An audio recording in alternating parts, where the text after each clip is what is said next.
تہخانہ بہت بڑا تھا اور یہ جگہ بھی کمانڈر رشید کے لیے اجنبی نہیں تھی، کیونکہ سیڑھیوں سے اترتے ہی اس نے ایک طرف رکھی ہوئی لالٹین جلا لی تھی۔ ہم دونوں تہخانے کے آخری حصے میں چلے آئے۔ یہاں اسلحے سے بھری ہوئی 7-8 پیٹیاں دیکھ کر میری آنکھیں حیرت سے کھلی کی کھلی رہ گئیں۔ ہم دونوں ایک بار پھر سیڑھیوں کے قریب آ کر کھڑے ہو گئے، رائفلیں ہمارے ہاتھوں میں تیار تھیں۔ کمانڈر رشید کے کہنے کے مطابق یہ تہخانہ اگرچہ محفوظ تھا، لیکن میں سمجھتا تھا کہ اگر بھارتی فوجیوں کو اس کا پتہ چل گیا تو یہ ہمارے لیے چوہے دان ثابت ہوگا۔ بند ہونے کے باوجود اس تہخانے میں گھٹن کا احساس نہیں تھا۔ کہیں نہ کہیں ہوا کی آمد و رفت کا راستہ ضرور تھا۔ تقریباً 2 گھنٹے گزر گئے، باہر کی کوئی آواز ہمیں سنائی نہیں دے رہی تھی۔ کچھ پتہ نہیں تھا کہ اوپر کیا ہو رہا ہے، اور پھر اپنے سروں پر آہٹ سن کر ہم چونک گئے اور ہم دونوں نے سیڑھیوں کے دونوں طرف پوزیشن سنبھال لی۔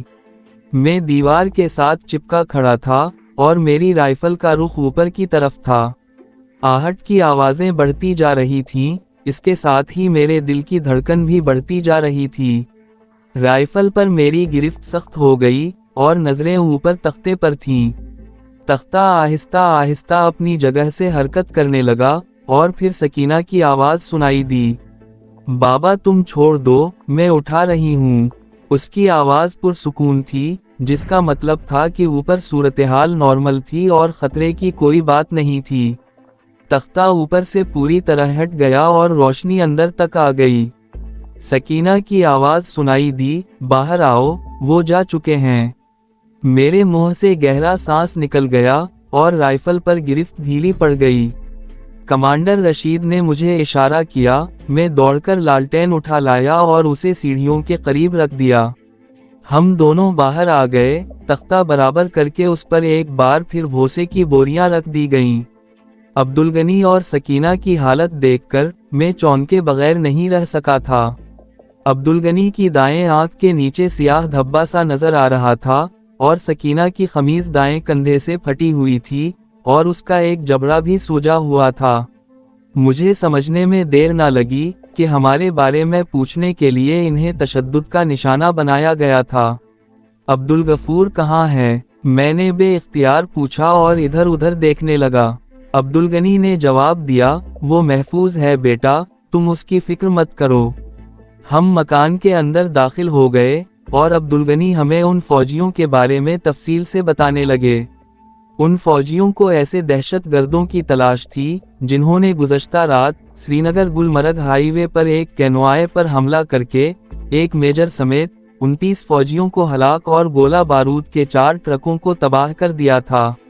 یہ سن کر میں دل ہی دل میں مسکرا دیا۔ اس قافلے میں 24 فوجی شامل تھے اور 5 ڈرائیوروں کو ملا کر ان کی تعداد 29 ہو جاتی تھی، جو سب کے سب جہنم واصل ہو چکے تھے۔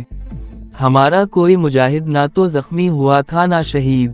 کمانڈر رشید نے قافلے پر حملے کی پلاننگ اس طرح کی تھی کہ ہمارے کسی آدمی کو کوئی نقصان نہیں پہنچا تھا اور مجھے یقین تھا کہ وہ سب کے سب محفوظ ٹھکانوں پر پہنچ چکے ہوں گے۔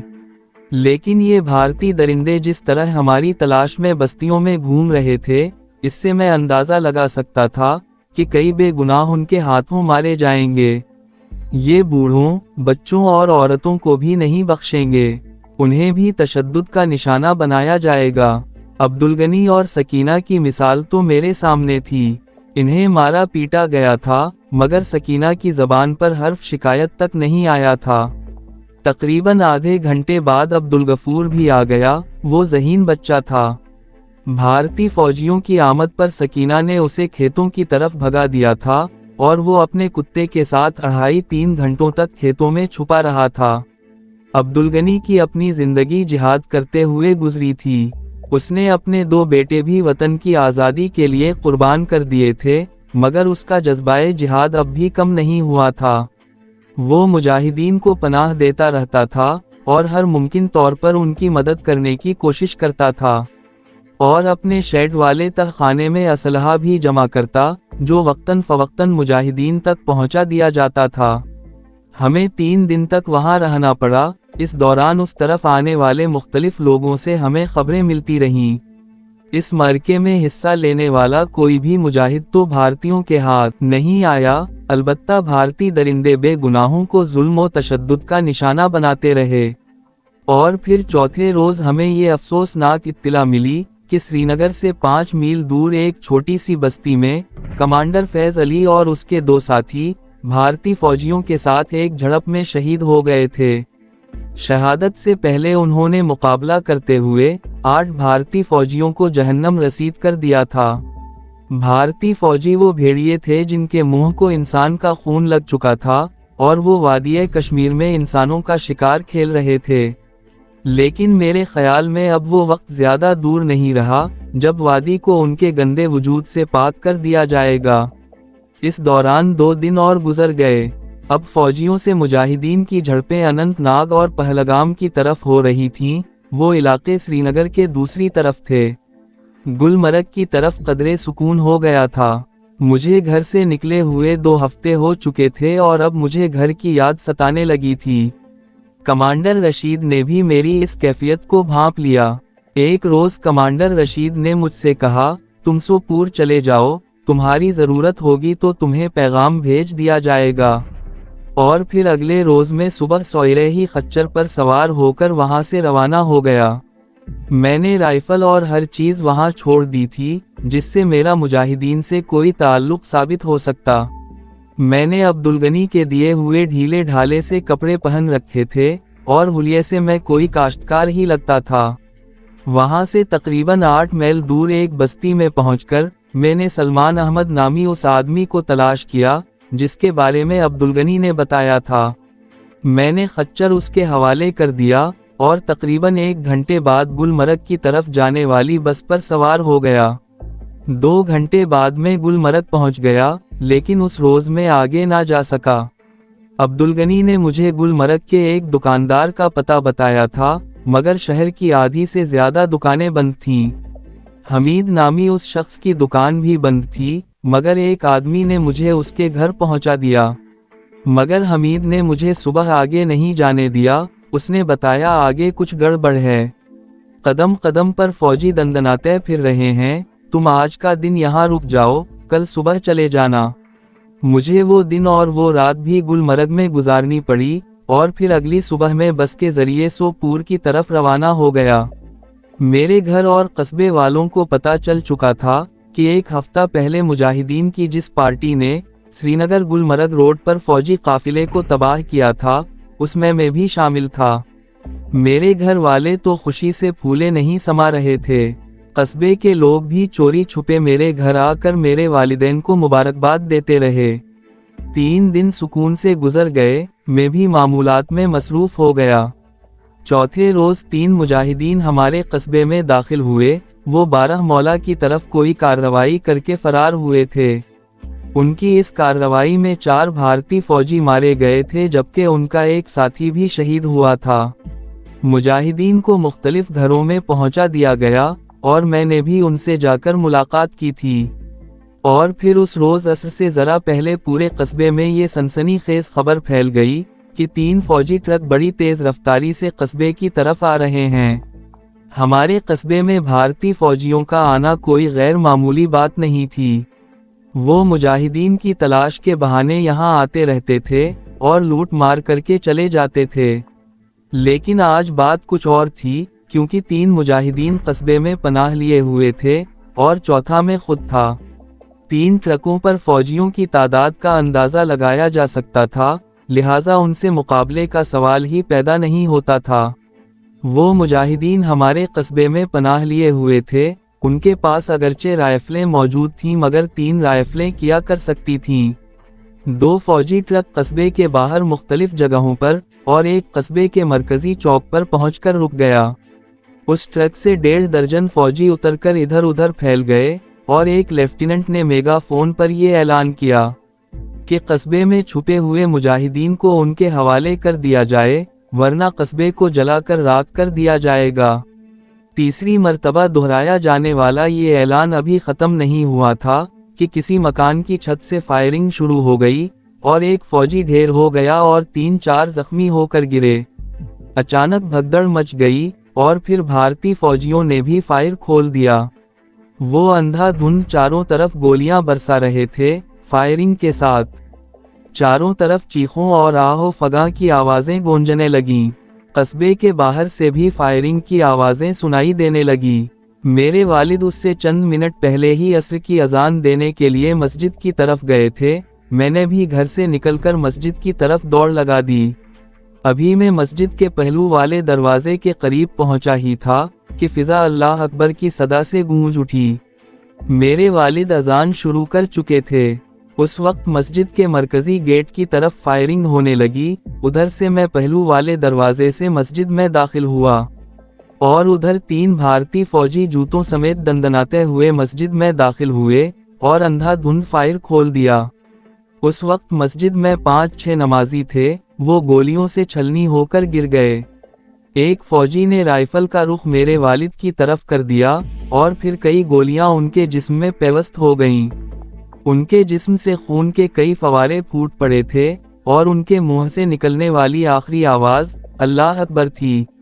मैं अपनी जगह से उछला और हवा में उड़ता हुआ एक फौजी पर जा गिरा और उसे संभलने का मौका दिए बगैर उसके हाथ से राइफल छीन ली और तीनों भारतीय फौजियों को ढेर कर दिया और दूसरे ही लम्हे में मस्जिद के दरवाजे की तरफ लपका। पहलू वाली गली से निकलते ही मैं ठिठक गया। 2 इमारतों से आग के शोले बुलंद हो रहे थे और फिजा में पेट्रोल की बू भी फैली हुई थी। मुझे ये अंदाज़ा लगाने में दुश्वारी पेश नहीं आई कि आग इत्तेफाकिया नहीं लगी थी बल्कि जानबूझकर लगाई गई थी। चारों तरफ फायरिंग और चीखों की आवाज़ भी सुनाई दे रही थी। मैं अपने घर की तरफ दौड़ा और गली के मोड़ पर पहुंचकर रुक गया। मेरे मकान और उसके साथ दूसरे 2 मकानों से आग के शोले उठ रहे थे। 2 फौजी एक लड़की को घसीटते हुए एक तरफ ले जा रहे थे और लड़की अपने आप को छुड़ाने की कोशिश करते हुए चीख रही थी। वो मुझसे 2 साल बड़ी मेरी बहन राबिया थी। मैंने फौजियों का निशाना लिया और राइफल चला दी, मगर राइफल से गोली नहीं चली क्योंकि वो खाली हो चुकी थी। मैं धाड़ता हुआ उन फौजियों की तरफ लपका और उसी वक्त मुझे यूं लगा जैसे मेरी एक टांग में अंगारे भर गए हों और मैं लड़खड़ाता हुआ संभल कर आगे दौड़ता रहा। मेरे चारों तरफ आग थी और गोलियां बरस रही थीं, मगर मैं रुका नहीं, आगे बढ़ता रहा। एक फौजी ने मुझे देख लिया और अपनी राइफल का रुख मेरी तरफ मोड़ दिया। मैं राइफल की जद पर था और हमारे दरमियान फासिला भी चंद मिनट से ज्यादा नहीं था। राइफल किसी भी लम्हे शोले उगल सकती थी और ये शोले मेरे दिल में पेवस्त होकर मेरी जिंदगी का चिराग गुल कर सकते थे। मैंने मस्जिद में छीनी हुई भारतीय फौजी की राइफल को नाल की तरफ से पकड़ लिया और दाएं पैर पर जोर देकर पूरी कुव्वत से उछला। सामने वाले फौजी की राइफल का रुख मेरी तरफ था। मुझे इस तरह उछलते देखकर उसकी आंखों में वहशत सी भर गई। चेहरे पर खौफ के साए फैल गए। मैं किसी परिंदे की तरह हवा में उड़ता हुआ उसके करीब पहुंच रहा था और फिर मैंने दहाड़ते हुए अपने हाथों में पकड़ी हुई राइफल को लट की तरह घुमा दिया। राइफल का बट उस फौजी के सर पर लगा और उसके मुंह से अजीब सी आवाज खारिज हुई और वो उसकी आखिरी आवाज थी। राइफल के बट की ज़रब से उसकी खोपड़ी के परखचे उड़ गए थे, मगर राइफल अभी तक उसके हाथों में थी और ये शायद उसके जिस्म में पैदा होने वाले तशंज का नतीजा था कि ट्रिगर दब गया। राइफल का रुख उस वक्त ऊपर की तरफ था और नाल से निकलने वाली गोलियां आसमान को छूने की कोशिश करने लगीं। वो फौजी कटे हुए दरख्त की तरह लहराया और ढेर हो गया और उसकी खोपड़ी से खून फवारे की तरह उछलने लगा। भेजा भी पानी की तरह खोपड़ी से बह निकला। दूसरा फौजी मेरी बहन राबिया को घसीटता हुआ चंद गज दूर जा चुका था, मगर अपने साथी की चीख सुनकर उसने मुड़कर देखा और फिर उसका चेहरा भी खौफ की शिद्दत से धुआं हो गया। उसने राबिया को छोड़ दिया और राइफल को दोनों हाथों से पकड़कर मेरी तरफ सीधी करने लगा, लेकिन मैंने उसे संभलने का मौका नहीं दिया और एक बार फिर अल्लाह अकबर का नारा बुलंद करता हुआ पूरी कुव्वत से अपनी जगह से उछला। ये इस नाराए तकबीर का असर था कि वो भारतीय फौजी दहशत ज़दा हो गया। वो अगर चाहता तो बड़ी आसानी से मुझे छलनी कर सकता था, लेकिन वो बुज़दिल था। बुरी तरह बदहवास होकर चीखता हुआ एक तरफ भाग निकला وہ اس قدر خوفزدہ ہوا تھا کہ رائفل بھی ایک بوجھ سمجھ کر پھینک دی تھی۔ میں چھلانگ لگا کر رابعہ کے قریب گرا، مگر رابعہ اب بھی بری طرح چیخ رہی تھی۔ اس کی قمیص ایک کندھے سے پھٹ گئی تھی اور وہ وحشت زدہ کی نظروں سے میری طرف دیکھ رہی تھی۔ رابعہ باجی، بھاگ جاؤ اس گلی میں چاچی زلیخا کے گھر کی طرف، میں نے چیخ کر کہا، مگر رکا نہیں، اور اس فوجی کے پیچھے دوڑ لگا دی جو اپنی جان بچانے کے لیے وہاں سے فرار ہونے کی کوشش کر رہا تھا۔ وہ فوجی دوسری گلی میں مڑ چکا تھا، مگر میں نے اسے زیادہ دور نہیں جانے دیا۔ میں نے دور ہی سے چھلانگ لگا دی اور نیچے گرتے ہوئے اپنی ایک ٹانگ اس کی ٹانگوں میں الجھا دی۔ بھارتی فوجی چیختا ہوا لڑکھڑا کر منہ کے بل گرا۔ اس نے اٹھنے کی کوشش کی، مگر لڑکھڑا کر پھر گر گیا۔ اس دوران میں سنبھل چکا تھا اور وہ رائفل ابھی تک میرے ہاتھ میں تھی، جسے میں نے ایک بار پھر لٹ کی طرح نال کی طرف سے پکڑ لیا اور فوجی کے جسم پر ضربیں لگانے لگا۔ پہلی ضرب اس کے بائیں کندھے پر لگی اور وہ بری طرح بلبلا اٹھا۔ دوسری ضرب اس کی پسلیوں پر لگی اور توقف کیے بغیر تیسری ضرب اس کے دائیں گھٹنے پر لگائی۔ وہ چیختا ہوا زمین پر لوٹنے لگا، لیکن اس کی چیخوں کا مجھ پر کوئی اثر نہیں ہوا۔ میرے ہاتھ نہیں رکے کیونکہ مجھ پر جنون سا طاری تھا۔ اس وادی میں روزانہ ہماری معصوم خواتین اور بچوں کی چیخیں گونجا کرتی تھیں۔ یہ بے رحم درندے جب ان بے گناہوں پر ظلم کے پہاڑ توڑتے تھے تو ان کی چیخوں سے آسمان تھرتھرا اٹھتا تھا اور زمین کانپ اٹھتی تھی، لیکن ان خونخوار بھیڑیوں پر ان معصوموں کی چیخوں کا کوئی اثر نہیں ہوتا تھا، تو میں اس درندے کی چیخوں سے کیسے متاثر ہو سکتا تھا؟ دوستوں، امید کرتے ہیں آپ کو ہماری ویڈیو پسند آئی ہوگی۔ جانے سے پہلے ہماری ویڈیو کو لائک اور چینل کو سبسکرائب کریں۔ اگلی قسط میں آپ سے ملاقات ہوگی، تب تک کے لیے اللہ حافظ۔